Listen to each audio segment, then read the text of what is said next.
ಪ್ರಪ್ರಥಮವಾಗಿ ವಿದ್ಯಾದಿ ದೇವತೆಯಾಗಿರ್ತಕ್ಕಂಥ ಸರಸ್ವತಿ ಮಾತೆಯಲ್ಲಿ ನಮಸ್ಕಾರಗಳನ್ನು ಸಲ್ಲಿಸ್ತಾ, ಇದೊಂದು ವಿಶಿಷ್ಟವಾಗಿರ್ತಕ್ಕಂಥ ಕಾರ್ಯಕ್ರಮ. ಇಲ್ಲಿ 2 ಶಾಲೆಗಳು, ಸಂಸ್ಕೃತ ಶಾಲೆಗಳು, ಇವುಗಳ ಸಂಯುಕ್ತಾಶ್ರಯದಲ್ಲಿ ಕರ್ನಾಟಕ ಸಂಸ್ಕೃತ ವಿಶ್ವವಿದ್ಯಾಲಯ ಇಂದು ಅಸ್ಮಾಕಂ ಸಂಸ್ಕೃತಂ ಹೇಳಿ ಜೋರಾಗಿ, ಅಸ್ಮಾಕಂ ಸಂಸ್ಕೃತ ಅಂದ್ರೆ ನಮ್ಮ ಭಾಷೆ ಸಂಸ್ಕೃತ ಅಂತ. ಆ ಒಂದು ಕಾರ್ಯಕ್ರಮವನ್ನ ವಿಶ್ವವಿದ್ಯಾಲಯ ಎಲ್ಲ ಅಂದ್ರೆ ಜನಮಾನಸದಲ್ಲಿ ಸಂಸ್ಕೃತ ಭಾಷೆಯ ಅರಿವನ್ನು ಮೂಡಿಸಬೇಕು ಅಂತ ಹೇಳಿ ಈ ಒಂದು ವಿಶಿಷ್ಟ ಕಾರ್ಯಕ್ರಮವನ್ನ ಪ್ರತಿ ಶಾಲಾ ಹಂತದಲ್ಲಿ ಆಚರಣೆ ಮಾಡಬೇಕು ಅಂತ ಹೇಳಿ ಒಂದು ನಿರ್ದೇಶನವನ್ನ ನೀಡಿದ್ದಾರೆ.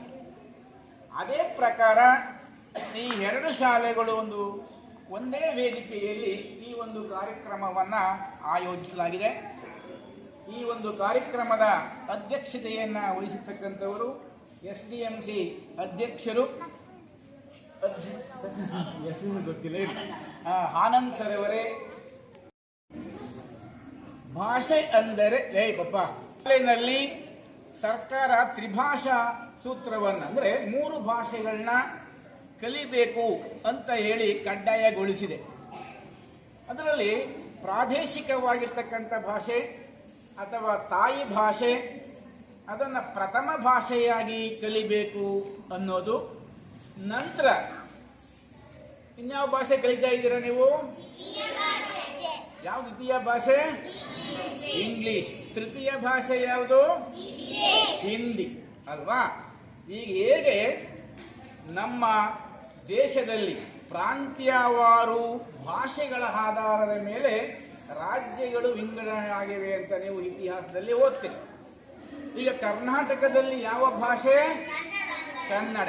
ಹಾಗೆ ತಮಿಳುನಾಡಿನಲ್ಲಿ ಯಾವ ಭಾಷೆ? ತಮಿಳು. ಹಾಗೆ ಆಂಧ್ರದಲ್ಲಿ ಯಾವ ಭಾಷೆ? ತೆಲುಗು ಅಲ್ವಾ? ಹೀಗೆ ಪ್ರತಿಯೊಂದು ರಾಜ್ಯದಲ್ಲೂ ಕೂಡ ಭಾಷಾವಾರು ಪ್ರಾಂತ್ಯಗಳನ್ನಾಗಿ ವಿಂಗಡಿಸಿದ ರಾಜ್ಯಗಳು. ಆಯಾ ರಾಜ್ಯದಲ್ಲಿ ದೇಶಾದ್ಯಂತ ಇರ್ತಕ್ಕಂಥ ಭಾಷೆ ಅಂತ ಅಂದ್ರೆ ಅದು ಸಂಸ್ಕೃತ ಭಾಷೆ. ಭಾರತಸ್ಯ ದ್ವೇ ಪ್ರತಿಷ್ಠೆ ಸಂಸ್ಕೃತಂ ಸಂಸ್ಕೃತಿಸ್ತತಾ ಅಂತ. ಅಂದ್ರೆ ಭಾರತದ ಒಂದು ಪ್ರತಿಷ್ಠೆ, ಭಾರತದ ಒಂದು ಹೆಮ್ಮೆ ಅಂತ ಅಂದ್ರೆ ಒಂದು ಸಂಸ್ಕೃತ, ಇನ್ನೊಂದು ಸಂಸ್ಕೃತಿ ಅಂತ. ಆದರೆ ಈ ಸಂಸ್ಕೃತವನ್ನ ನಾವು ಒಂದು ಭಾಷೆ ಅಂತ ಹೇಳ್ತೀವಿ, ಆದರೆ ಯಾಕೆ ಅದು ಎಲ್ಲರಲ್ಲೂ ಅದರ ಪರಿಚಯ ಯಾಕಾಗಿಲ್ಲ ಅಂತ ಅಂದ್ರೆ, ಯಾವುದೇ ಒಂದು ಭಾಷೆ ಜನಮಾನಸ ಆಗಬೇಕು, ಜನಿತವಾಗಬೇಕು ಅಂತ ಅಂದ್ರೆ ಅದು ಸಂವಹನ ಭಾಷೆಯಾಗಬೇಕು. ಏನಾಗಬೇಕು? ಸಂವಹನ ಭಾಷೆ. ಏನ್ ಸಂವಹನ ಭಾಷೆ ಅಂತ ಅಂದ್ರೆ ಎದುರು ಬದುರಿಗೆ ಮಾತಾಡ್ತಕ್ಕಂಥದ್ದು. ಯಾವ ಭಾಷೆ ಒಂದು ಪ್ರಸಿದ್ಧಿಯನ್ನ ಪಡಿತದೆ ಅಂದ್ರೆ ಅದು ಸಂವಹನ ಭಾಷೆಯಾಗಿರ್ಬೇಕು. ವ್ಯಾವಹಾರಿಕ ಭಾಷೆಯಾಗಿದ್ರೆ ಮಾತ್ರ ಅದು ಹೆಚ್ಚು ಪ್ರಚಲಿತದಲ್ಲಿರ್ತದೆ.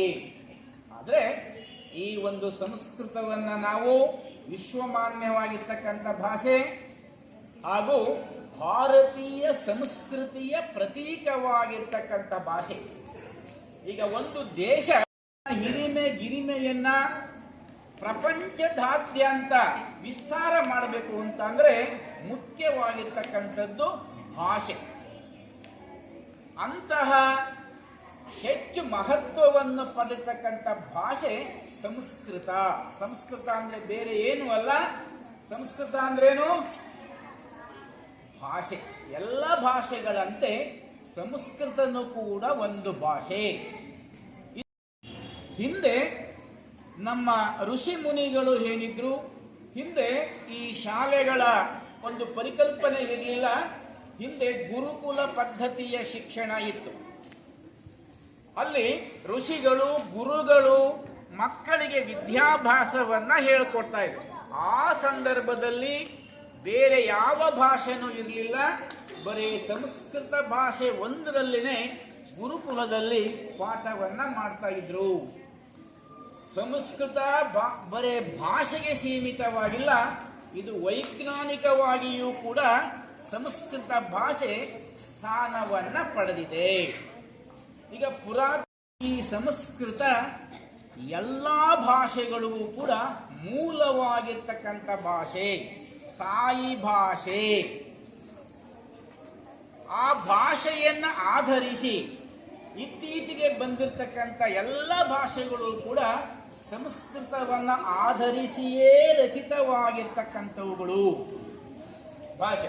ಅದಕ್ಕೇನೆ ಭಾಷಾಸು ಮುಖ್ಯ ಮಧುರ ದಿವ್ಯ ಗೀರ್ವಾಣ ಭಾರತಿ ತಸ್ಮಾದಪಿ ಕಾವ್ಯಂ ಮಧುರಂ ತಸ್ಮಾದಪಿ ಸುಭಾಷಿತಂ ಅಂತ.